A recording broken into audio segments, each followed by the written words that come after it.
last month, we added more than 47,000 jobs, private sector jobs. Second quarter of this year, we had the second highest GDP growth of any state in the country. This year for tourism, we're already up to 33.7 million visitors for this. Oh, for the second quarter, we had 33.7 million visitors, and that's 2 million higher than 2019, which was the last pre-COVID year. We're also number one for new business investment with 2.7 million in new investment coming to Florida every hour. Closest state to us is Texas with 700,000 in new investments every hour, and we've led the country since I've been governor in new business formations outright. You know, California has almost twice the number of people we do, and yet we have far more new business formations in the state of Florida than they do, and that would not have happened. You know, I was summer of 2020. You know, everyone was, you know, the COVID, all this stuff. I got a letter from every Democrat member of the U.S. House of Representatives from Florida saying that having businesses open was reckless and that you needed to lock down Florida. You needed to have everybody, they wanted them to shelter in place. They wanted mandates. They wanted all these different things. And so, you know, I get this letter and I'm looking at it, and the media was hysterical and everybody's attacking me, whatnot, you know, but I got the letter, you know, I reviewed the letter. I thought about all the millions of people that those policies would have plunged into turmoil. And so I took that letter, I crumpled up the letter, and I threw it in the trash can.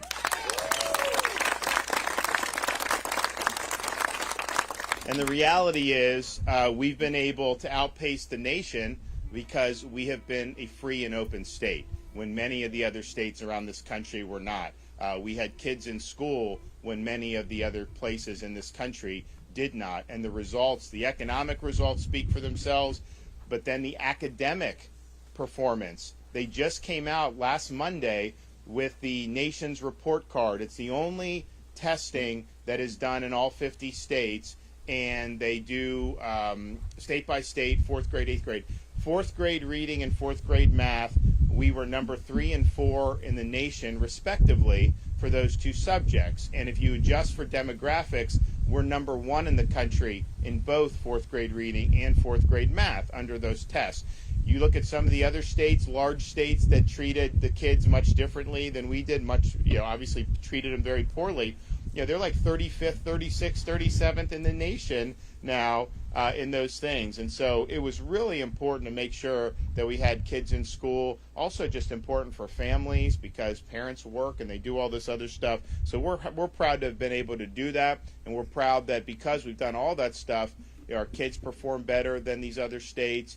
Our economy is performing better than many of these other states. We have the biggest budget surplus in the history of the state of Florida by far. I mean, not even close in terms of the previous budget surplus. We're also working on, you know, we have the number one, I think, economic issue for the country, you know, is this inflation.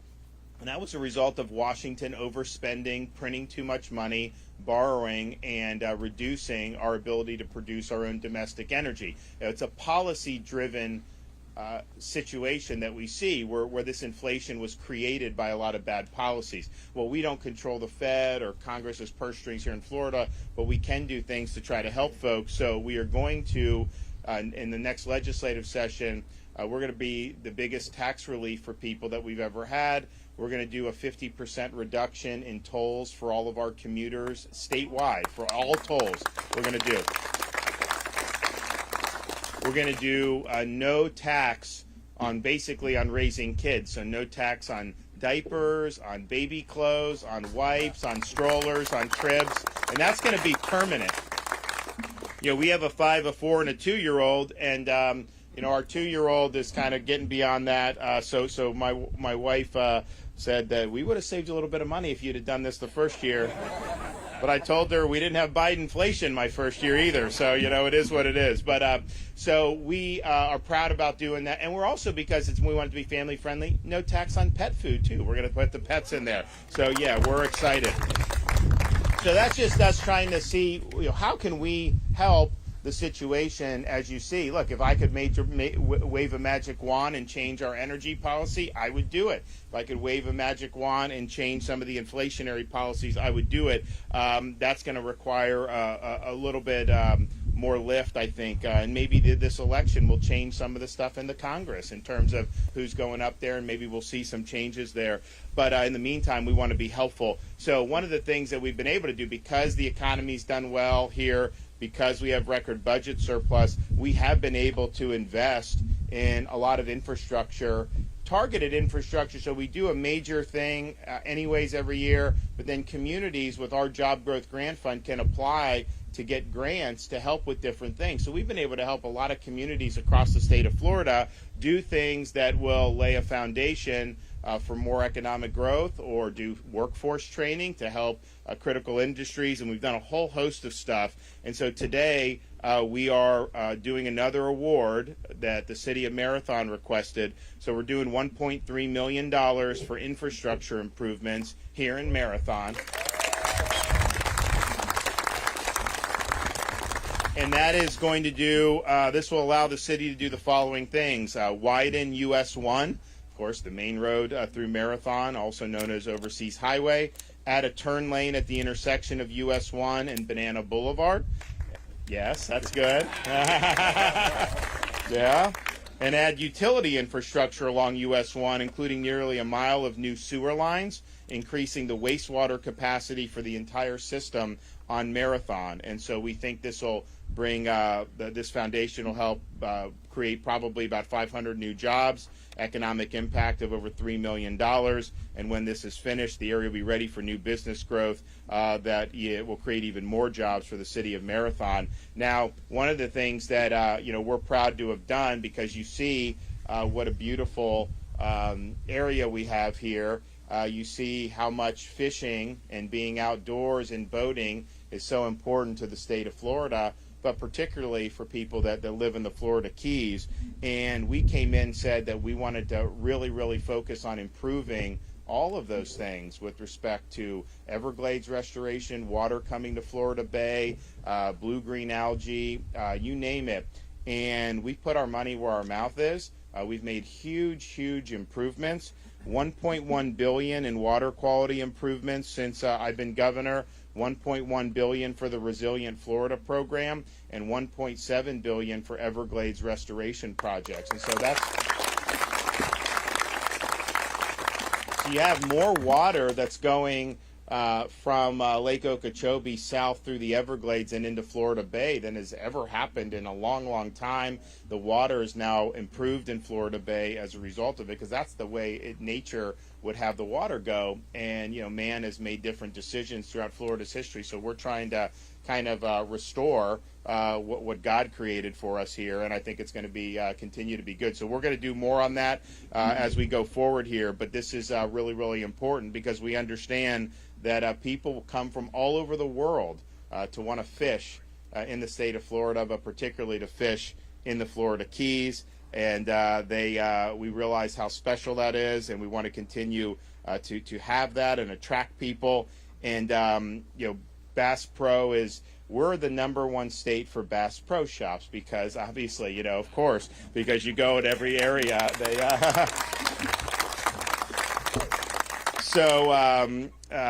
Bass Pro has owned and operated the iconic Worldwide Sportsman since 1997 in Isla Mirada. With our investments in infrastructure and the environment, Bass Pro founder and CEO Johnny Morris will be able to bring an exciting world-class fishing resort right here to Marathon. And this new expansion will bring jobs, restaurant, entertainment. And we're happy to be here with him today, and he's going to come up in 1 second and say a little bit what he's got in store for this great area right here. But I'm excited to be able to make an impact. We've got an awful lot of great things going on in this state, and we're going to continue to make sure that we keep the state free, we keep the state prosperous, and that everybody has a chance to succeed. So, Johnny, if you want to come up here and talk about what you got up your sleeve. Thank you, Governor. Does anybody here like to fish and live by the sea, by the beautiful sea? What a beautiful day it is. It's an honor to get to be here with all of you.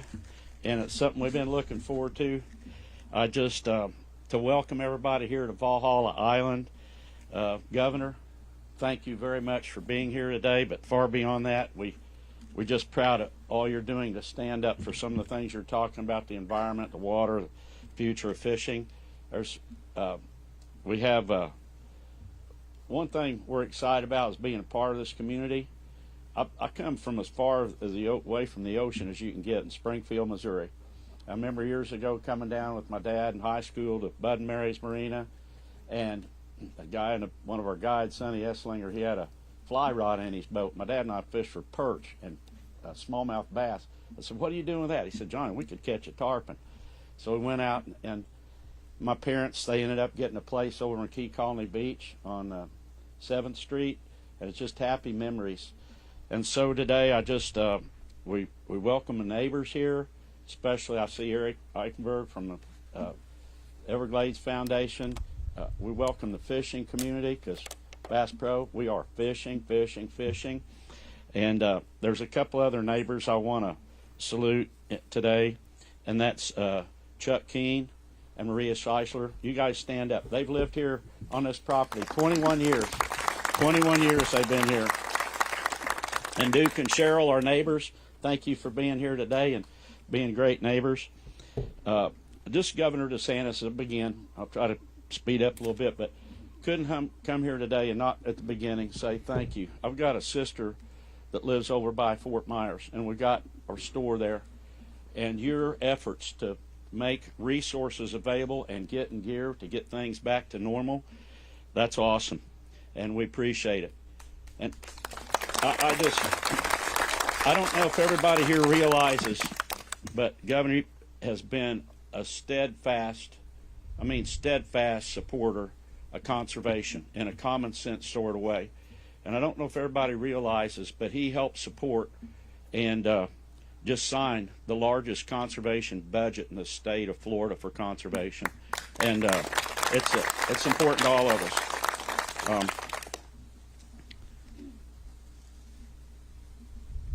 Anyway, we come here today. This isn't just an overnight thing. It isn't just about, something to make money as a resort developer. This project is has a lot to do with passion. We've owned part of this island for going back over 30 years. And the Keys is a treasure. This piece of land is a treasure. And we want to treat it that way and keep it that way. And have a place where people can come and enjoy fishing, enjoy the nature, and kids learn more about this beautiful environment and how to take care of it. And that's our goal. This old building behind us here, first time I came out here many years ago, there was an old guy at Commander Hall, and I came out here with my dad and a fishing buddy. We were looking around. There's a lot for sale, and we were driving back by an old guy that lived in there, Walt Hall, Commander Hall. He comes out. I can't use exact adjectives he did, but he said, "You boys," and he used other terms besides boys, but he said, "You fellas better never come on this island again if you don't come in here and have a cold beer with Commander Hall." And that was his brewery there. But he was but I want to take just a minute and ask Bob Zemer and Tim Mahoney to share I want to give some of my time for them to share in more detail some of the plans we have for this. But we put together a team to try to do this right by the environment, by nature, and one of our goals is to really support and be involved with the fishing community here and all the guides, and they're going to tell you more about it. But thank you. Hey, good afternoon. Johnny had referenced that we love to fish. We have a passion for the outdoors and connecting people to outdoor experiences, and that is true. What I want to point out just real quick, and hopefully it's okay with Johnny, but under Johnny's leadership, conservation is at the heart of who we are as a company. And this morning, drinking a cup of coffee, watching the sun come up, and just reflecting about the special place where most of you, all of you, live, the Florida Keys. And just thinking about the productive waters and what's in those waters. John referenced the tarpon, the manatee. You look up in the sky and osprey, and the list goes on and on. What we have right here is very special. But there are challenges out there. And our company, we focus every day to create partnerships that help us move the needle on some of the largest challenges facing our nation. On any given year, we're working with over 60 national conservation organizations to help move things forward. And we're here in Florida, and it goes without a doubt that we have an unwavering commitment to this state, the fishing capital of our nation, and really the world. But when you think about Florida and building on the governor's comments, we've been investing significantly for decades, whether it's north of Lake Okeechobee, working on the private lands, the water quality issues, down through Lake Okeechobee, through the Florida Everglades, Florida Bay, whether it's habitat restoration, water quality issues, we continue to be there with you to make sure that those resources are managed appropriately today and into the future. When we think about conservation and what we're doing here, Tim Mahoney's going to briefly just high-level some bullet points, but what I'm going to tell you from the conservation side, we're setting the bar high.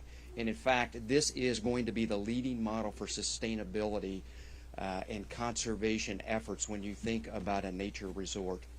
We are creating a new bar for others to reach, and we think that's the appropriate thing to do, the right thing to do. From the conservation side, visitors that come here, we're going to work to showcase the keys and your amazing natural resources that you have, but we're also going to find ways to focus and connect them with the out of doors, all in an effort to increase their understanding about what's here, why it's important, and to help them understand, a citizen of this great country, their stewardship responsibilities as we move forward. I'm going to close before I turn it over to Tim, and I just want to give a shout out. John gave a shout out to Eric Eichenberg, the CEO of Florida Everglades. Eric, thanks for being here. Thanks for what you continue to do. Know we value your partnership. Others that could not make it today, we have a long-standing relationship with Bonefish Tarpon Trust, the National Audubon Society, the list goes on. I mentioned those two just because I'm humbled. Recently they gave John their highest honor. Bonefish Tarpon Trust recognized John for decades of commitment, put him into their what they call Circle of Honor. Hopefully it's okay I'm mentioning this, John. And National Audubon. Over 130 years, he was the 58th person to receive their highest honor, the Medal of National Audubon Medal.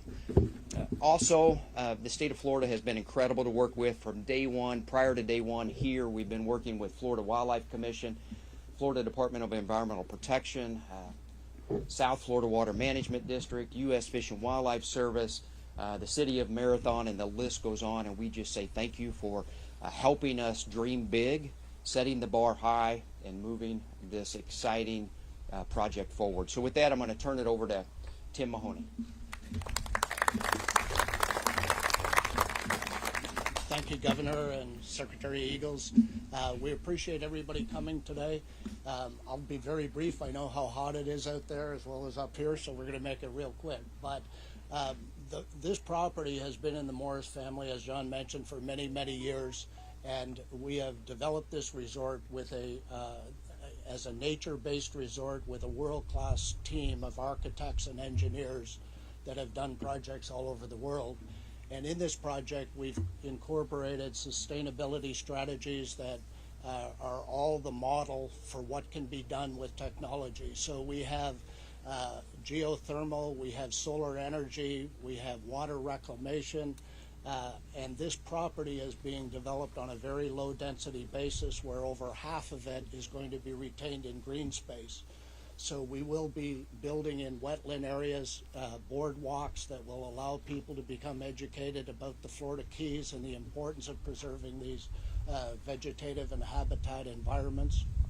And then in addition to that, we've partnered with Moat Laboratories out of Summerlin Key, and we'll be building a satellite lab on this project that will allow our guests to be able to become engaged in the coral virus research, participate in some of the restoration, and actively learn about it rather than simply be a didactic teaching kind of moment for them. We're building 110 units of cottages and a very small lodge building here. We'll have restaurants, a spa, fitness facilities, and everything on this property is vehicle free. So only service ATVs would be on the main side of the property. All vehicles will be parked up at the highway. So all of the surfaces are permeable surfaces. So our intention is to keep this as a nature-based resort. In addition to that, we'll be creating employment here for over 300 people on a full-time basis, and that will fluctuate seasonally to up to 500 people depending on our activity. It's fishing based. We'll have charter fishing that we'll be working with our local guides and community in the local community to be participant in helping our guests get the Florida Keys experience. And in support of our employment that we're creating, we've created between 85 and 90 workforce housing units that will house employees in this area. So everyone recognizing the importance of workforce housing will continue to build on that. I just want to say that we've worked with the state throughout this process, the state and local government, local leadership in the city of Marathon have been extremely supportive as we've worked through this process. And as everyone knows, this is a vision that has taken many, many years to come to fruition. So hopefully when you look around at what's here today and you come back 2 years from now, you will see one of the most iconic resorts in the Florida Keys, and it will be a Johnny Morris signature nature resort. So thank you everybody for coming.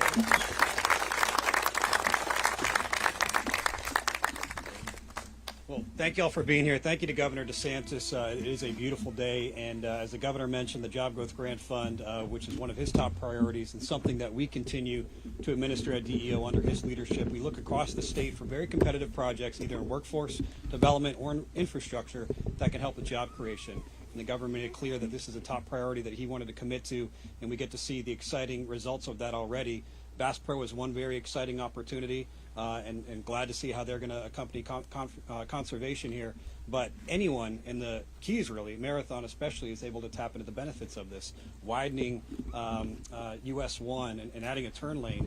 Look, we deal with a lot of big issues in Tallahassee, but traffic is one thing that I do not like to deal with. So anyone coming through the Keys is going to benefit from this, and of course tourism and job creation is going to be monumental. So we're very excited about that.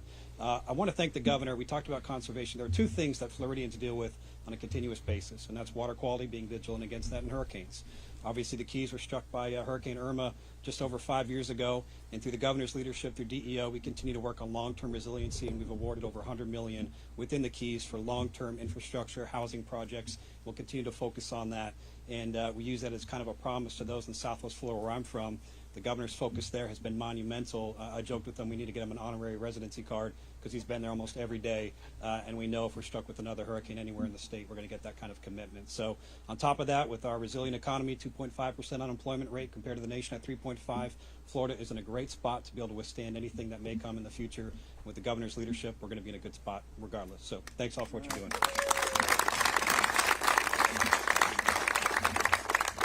And I also just want to say we've been able to do, under my wife, the First Lady's leadership, the Florida Disaster Fund to help people because, you know, FEMA, state, there's different things that are available, but that's not necessarily going to answer every need. So this is money raised through Volunteer Florida that can be given to charitable organizations who are on the ground helping people. And so she's raised over $50 million for the Florida Disaster Fund. And so the money, there's millions of dollars that's already been put to use, and there'll be many, many millions more very soon. But some of the things that they're doing are for first responders who may have been displaced, providing resources to the sheriffs and the police and firefighters' charitable arms, to then they can help their members if they need help fixing their home or if they need temporary assistance or something. So that's going to be really, really good because these guys have been out working, but yet they also have to deal with things at home. We also have groups there like Operation Rubicon that goes after disasters, and they will fix people's homes for them. And so you have elderly, particularly in Southwest Florida, if there's a lot of debris or if they have a problem with the roof or this, they will come in and fix. Well, there's obviously a lot of need for work, and so First Lady was able to do, I think she did $2 million to those types of groups for materials that they will then use to go, but they were able to get a deal with Home Depot. Home Depot sold all those materials at cost. And so those guys now have what they need to help even more people. So there's going to be a lot of stuff to be able to do, but I will say we had 42,000 linemen for power restoration staged before the storm hit. And so you had millions of people that it knocked out, and it wasn't just a storm that hit Southwest Florida. It cut across the entire state, and it exited in the Atlantic Ocean by Daytona Beach. And so that's millions and millions of people that are in that path. And so you had it, but the restoration was the most rapid that Florida has ever seen. I think probably anybody has ever seen, quite frankly, for a hurricane response. And the water, sewer, all that, in the really affected areas, we surged people there to help. And the idea is like, okay, you need to get everything kind of as normal as possible. It's much easier to fix your property or to deal with all these things if all the other stores are open and the power's on and the water. So we got electrical trucks to help the local electric co-op in Southwest Florida, and that sped it up. The restoration was they thought was going to take many, many weeks, and they were able to do it much quicker than that. So that made a big difference. And then you had situations where you had bridges that were knocked out. Bridge going to Pine Island, washed out. Sanibel Causeway, washed out in 3 different places. And those are not state roads or state bridges, so we really don't necessarily have anything to do with it. But we were asked to help because there was no real plan to get those islands back on their feet. So I said, all right, we'll do it. And, we have a budget surplus, so I can do this. I don't need federal government. I don't need anyone. We'll just do it. So we said, all right, what are our options on that? And, we thought about maybe doing barges or this or that. We're like, well, what about just fixing this? Because a lot of people thought it'd be out for 6 months or even a year. And I'm like, we got to be able to do something, even on a temporary basis. We can do the final repairs as things go, but you want to get the traffic going back. And so we did Pine Island Bridge. We thought we could do it in a week, and we actually did it in 3 days. We were able to store that back. That was a huge deal. And, an island like that, these folks, they're proud of their homes. They don't want to leave the island. They want to be there. And it really would have, I think, withered if they had to wait 6 months. Because you could do, we obviously had search and rescue being helicoptered in, boated in immediately.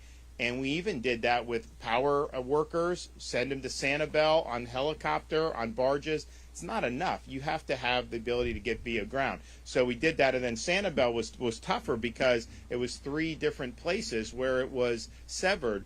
And it's a long, if you guys have ever been there, it's a much longer causeway. So we said, okay, what can we do? Here's what we have to do. So they said, okay, we think we could do it by the end of October. And so people were really happy with that because they're like, man, we thought this would be 6 months. But I told the guys, I was like, look, let's get it a little sooner than that. What do we need to do to kind of do? So we did. So we ended up being able to reopen for all civilians 3 weeks to the day of the storm, reopen that causeway that had been severed in 3 places.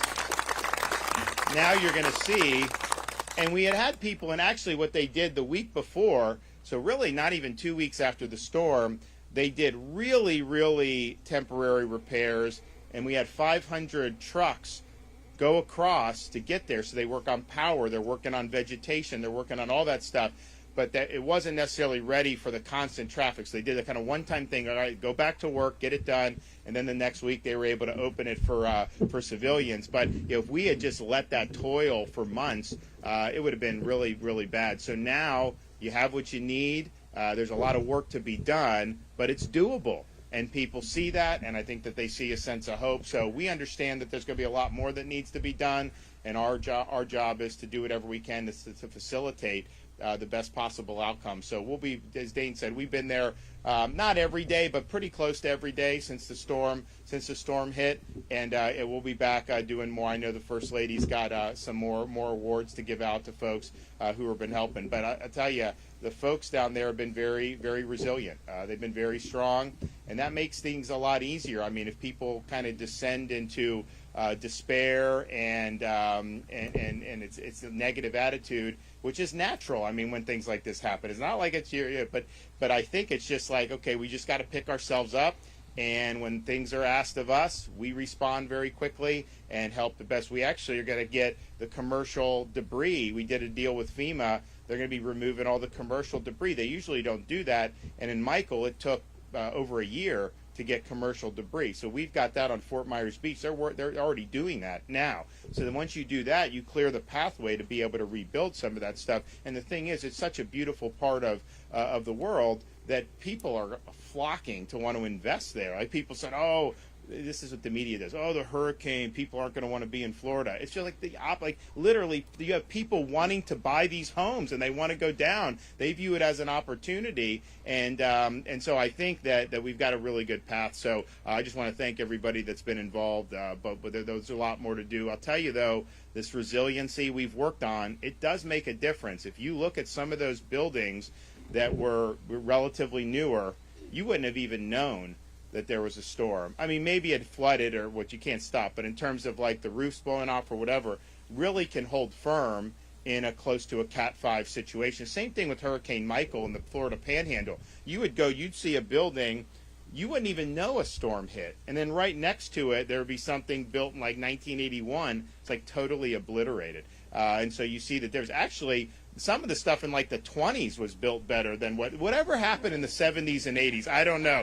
Not the best building material. I don't know what, but you definitely see that. So the Resilient Florida that we did, where the communities, and I know we're working places in Monroe County as well, they can apply for grants. They usually will match it, and then they can do stuff to harden infrastructure, do things like that. It actually worked. Fort Myers Beach, the FPL substation survived. And they were able to, they could have lit it up very quickly, but the search and rescue, they didn't want to electrocute anybody. So you had down power, you had some other stuff. But that whole infrastructure basically got through a really, really top-notch storm. And so that just shows you, so this stuff does work. So we're going to continue doing that, and I know the Keys is very sensitive to that. So we'll keep working with you guys to make sure. But look, this is an exciting day. I'm really excited to see what's going to happen. I mean, Johnny does this stuff very well.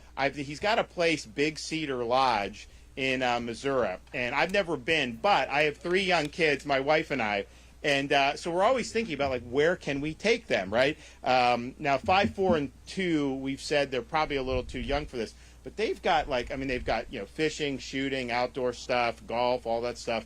But they've got all this stuff for kids. I mean, unbelievable what you guys have for kids. Yeah, I mean, it's really it's like almost overwhelming. My wife and I decided, that may be something we do, but I think we got to get our 2-year-old a little older, get a little bit more. But I mean, really, really well done. And I think that what struck me is just looking at that is how family friendly it was. Really, really family friendly. And I think that this is going to be a great place for people to be able to come, bring their family, enjoy the beautiful Florida Keys, and enjoy some world-class fishing. So we're excited for it. All right, thanks everybody. God bless.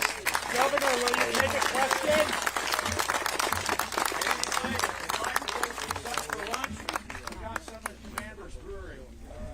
Fish and stone crab.